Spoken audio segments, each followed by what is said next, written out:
Hi, this is Dee at Aloha Astro. We're looking at a full moon in the cardinal water sign of Cancer today, and it's Tuesday, December 26th. That full moon will be occurring at 7:33 p.m. Eastern Time at 4 degrees 58 minutes of Cancer. Let's take a look at the forecast. Full moon in Cancer, Tuesday, December 26th, highlights home, family, and psychological foundations, revealing what is needed versus what is yearned for, and what is realistic and growth-sustaining versus what is fantastical and fruitless, as the moon forms a minor grand trine aspect pattern with Saturn in Pisces and Jupiter retrograde in Taurus, as well as a T-square aspect pattern with Mercury retrograde and Mars both in Sagittarius, conjunct the Sun in Capricorn, and Neptune in Pisces. The holiday weekend may have stirred up feelings and issues about family, traditions, and obligations, and any overextending you made in spending may also be causing some unease. Whatever is making you uncomfortable now must be examined so you can determine what to do about it. There is no single direction or thing to move toward, and you could find yourself letting go of one thing while deciding to try harder at another to see what will happen. If something is beyond your understanding at the moment, it could still be a vital part of the grand scheme, so be in integrity in all you do. As Chiron and the North Node in Aries form a trine to Mars, Mercury, and the Sun, make your decisions based on what inspires you to seek and grow or supports your well-being.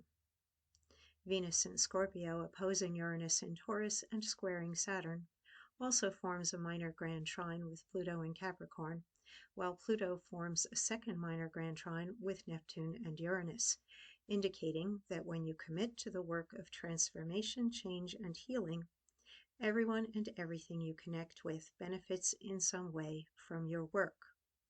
A Cancer full moon illuminates the symbiosis between people, for better or for worse. Betterment is your responsibility. Let's take a look at how the planets in the sky are at the moment of the full moon. And you can see that moon and sun opposition, and we've got Mercury retrograde and Mars joining it, tagged here in that opposition as well. These are all close enough to be sharing their energy. So we have a little bit of that Capricorn seriousness, somberness, and a lot of that Sagittarius seeking for something beyond and wanting to break free of some of those restrictions. We also have some breaking free energy or a desire for change, but it isn't necessarily comfortable, and we may be aware that it's going to require some letting go or some loss, because we've got that T-square involving Neptune with the moon and this cluster, and then we have Venus in Taurus there making the opposition to Uranus retrograde.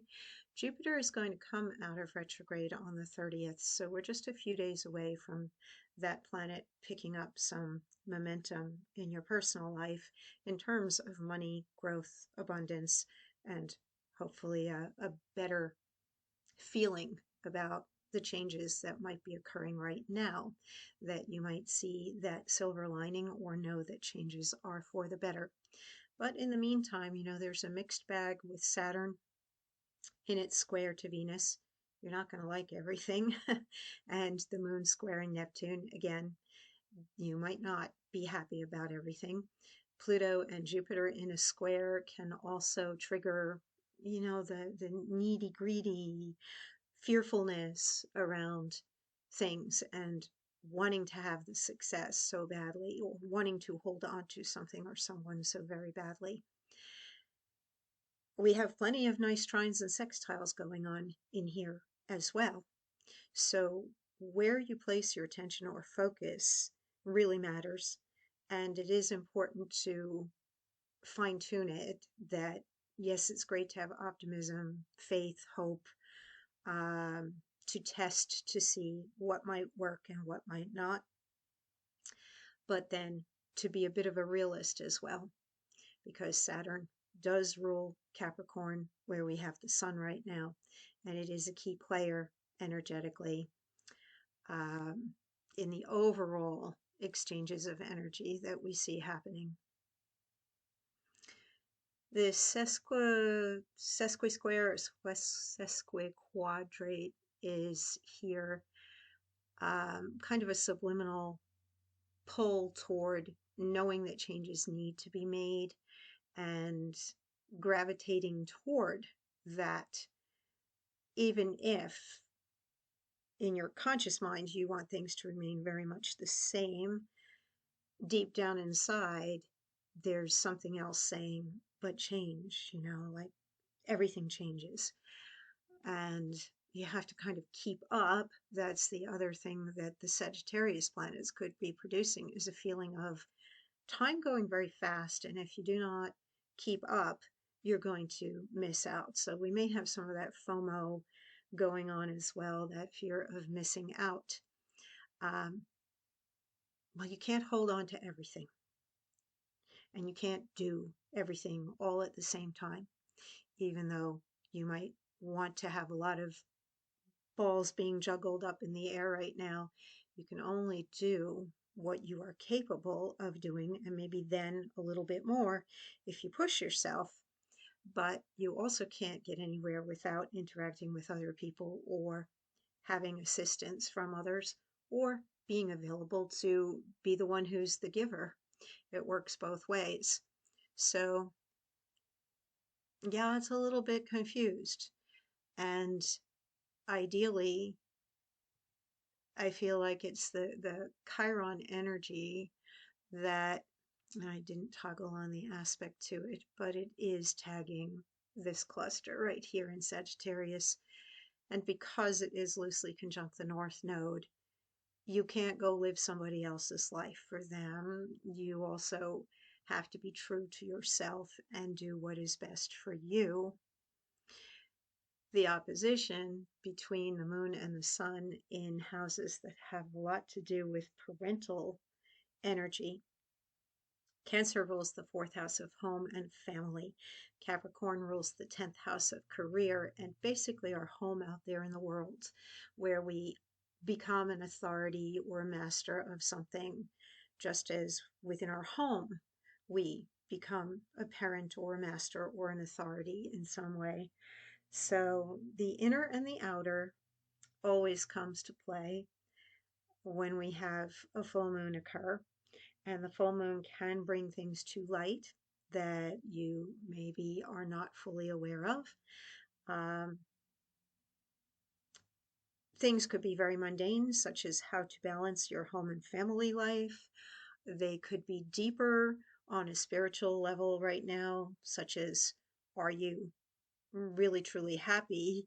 Are you sacrificing a lot of your time and energy into something, perhaps a career, that is not sustaining you both materially and spiritually, in which case you are going to have to do something about it. And the what? Well, mutable signs are the who, what, when, why, where, how of everything. And in the sky right now, Mercury and Mars are mutable, Saturn and Neptune are mutable. So there can be a lot of questing and questions going on at the moment as well. Saturn is providing us some form, structure, and discipline. Jupiter, if we choose to improve ourselves and work harder, then, where there's a will, there is a way, and things will improve over time. The nurturing energy of Cancer, apply it in all areas of your life and be as kind to yourself as you know you need to be to other people. Be gentle, be kind. And sometimes that does mean getting out of things that are unhealthy, both for you or for somebody else. Let's take a look at the Sabian symbol. And it is a bit of a strange one. We round up to 5 degrees of Cancer. At a railroad crossing, an automobile is wrecked by a train. Keynote the tragic results which are likely to occur when the individual's will pits itself carelessly against the power of the collective will of society. The automobile symbolizes the individualized consciousness eager to pursue its own course of action, regardless of how it may conflict with the collective consciousness of the community, the train. The symbol implies that at this early stage of the new process, which began with this seventh scene, all such individual and relatively anarchistic or law-defying attempts are bound to fail. The driver may live, but his car will be wrecked. Lest we consider this phase totally negative, we should realize that most of the time man learns his lessons through relatively destructive experiences, the via negativa of the mystic, or even the strange occult concept expounded in some sects of salvation through sin. One may speak here more generally of karmic readjustment. This will become evident as the next fivefold sequence is considered. Well, that is all pretty heavy, and for me, what came up kind of parallels this. I was thinking an awful lot lately about how we seem to be in the midst of incredible progress in our society. However, at the same time, we are regressing in many ways. And then I was thinking about this time of the year. I was thinking about Charles Dickens, maybe because, A Christmas Carol is everywhere on TV and in theaters. So I was thinking about Charles Dickens, and I wondered to myself, how would his chart reflect his writings? And obviously they would. And he was not just a novelist, but he was also a social commentator. He was very much affected by the times in which he lived. And he grew up seeing his family have less and less and less. And then later on in his life, even though he achieved more, he always had a kind of like a poverty consciousness, or he was afraid of not having enough money. And in our present time period, we've had an interesting year when it comes to things like inflation, money, the division between those who have and those who do not have enough.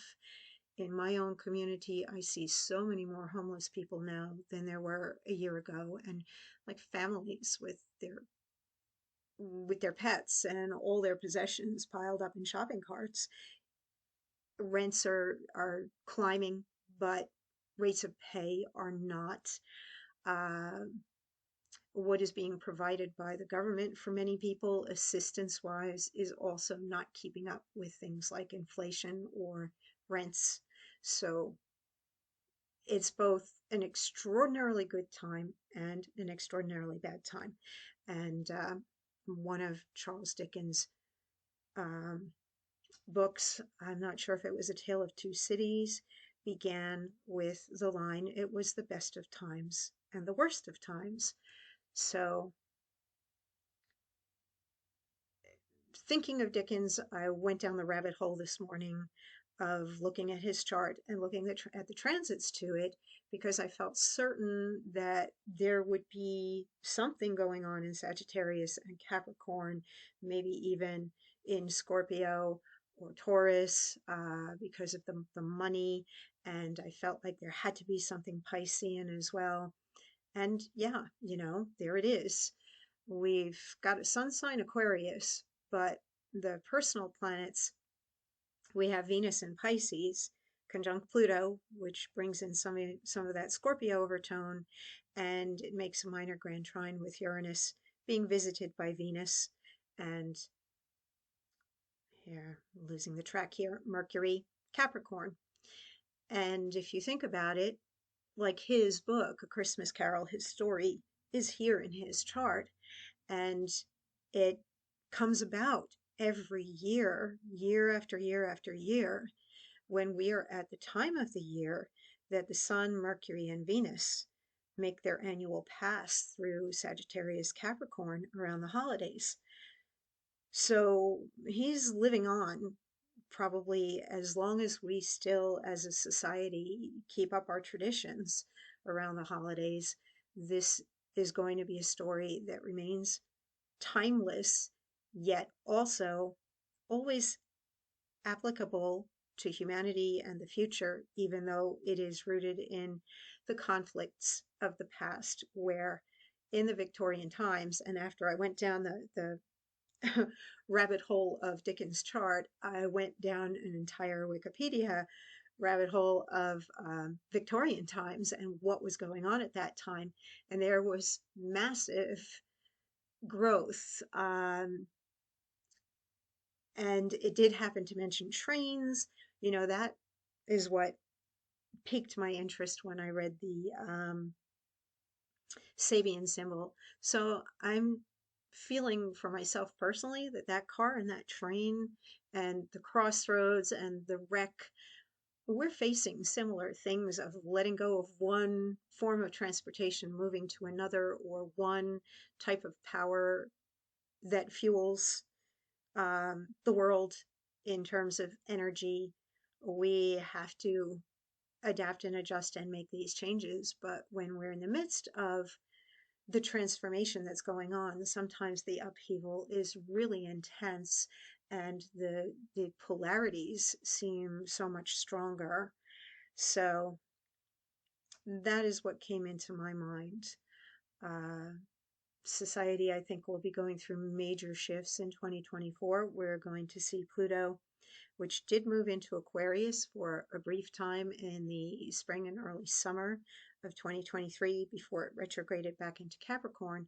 It's going to re-enter Aquarius in 2024 on the 20th, 21st of January, and expect things to get crazy is really the best way to prepare.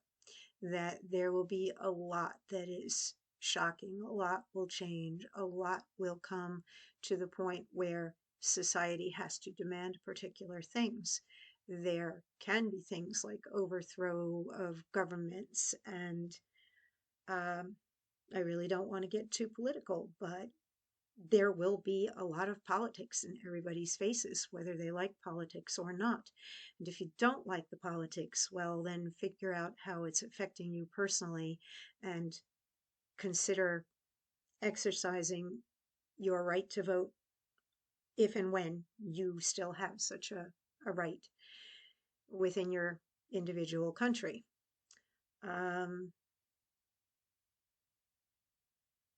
Anything else that I can think of? No, I think I'll stop before I pull you into any more rabbit holes. But Dickens' chart is interesting to study, and his writings are interesting to read as well. And I do hope that you had a peaceful holiday season and that you have a plan for the new year in terms of where you want to go in your life and what things you're going to pursue and how you're going to go about doing that. And between now and January 2nd, we're coming to the end of Mercury retrograde. It comes out of retrograde on January 2nd, and we're kind of in that liminal week between holidays, between holiday weekends, where everybody kind of disconnects from the reality of life. And that's good too. Enjoy the downtime, enjoy any time that you have to go within and to look at the year behind you and to look at the year ahead. Take care, and the next time I've got a video posted, most likely it will be in the new year in 2024.